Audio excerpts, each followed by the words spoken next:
80% of the Afghans welcomed us. It's now down to about 50 because we haven't done it very well. And it may be we can't put that genie back in the bottle.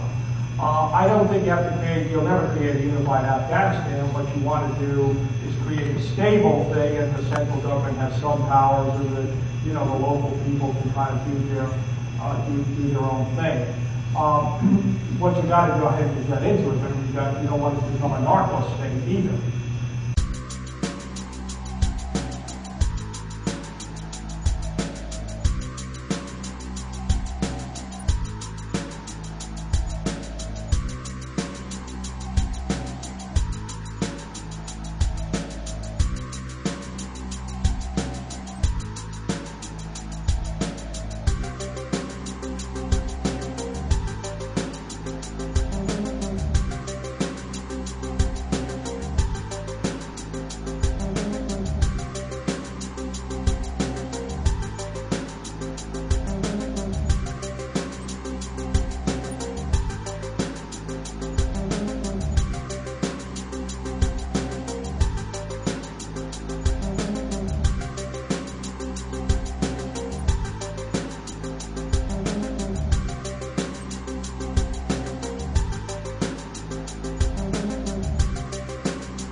Let me give you one example of my own experience. I was in New York in 2001, looking at the Council on Foreign Relations, 68th report. About a week after that, I get a call from the Iranian ambassador to the U.S., because remember, we don't have relations in Washington.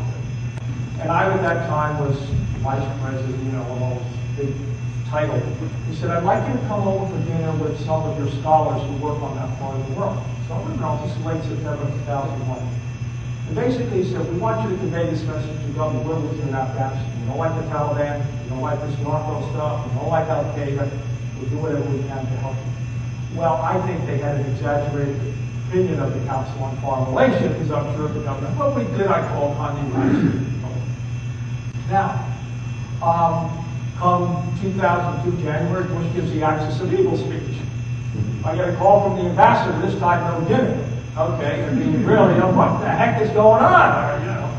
And of course, that they have not been helpful in Afghanistan since then. And you may know that in 2003, they offered to sit down and talk to us about a whole bunch of issues, and we got mad at the Swiss ambassador for transmitting the thing. I saw a hand over there. First one is, what do you think about use of the military here at home? There is some recent cases where they're doing home troops from Iraq actually use them here at home. Doesn't that lie in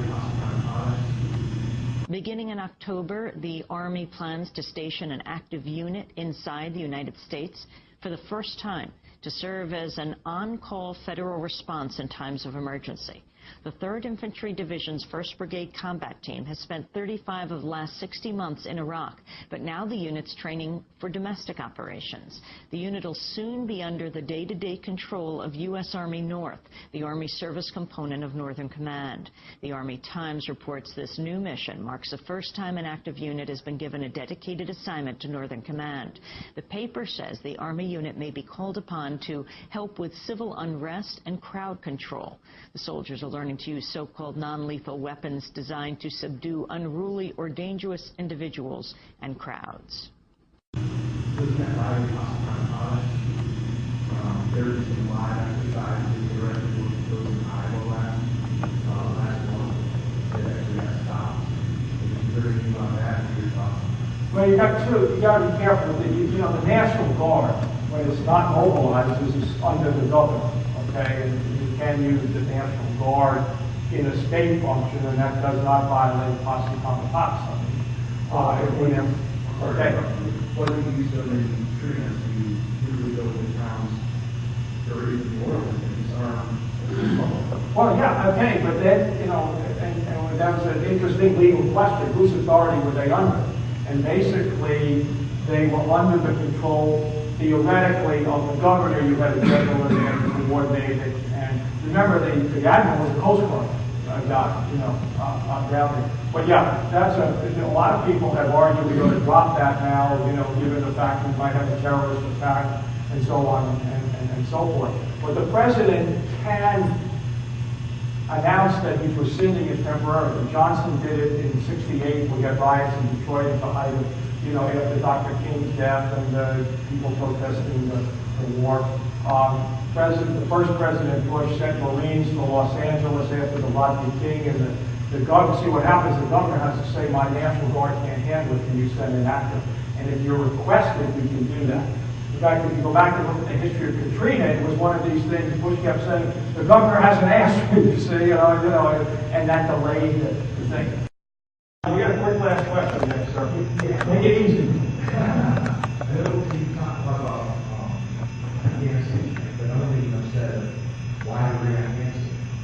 Obviously, 9/11 happened, but no one actually, the commission report kind of whitewashed the accident, and in light of the fact that we know there's been a lot of false flag attacks perpetrated by the United States,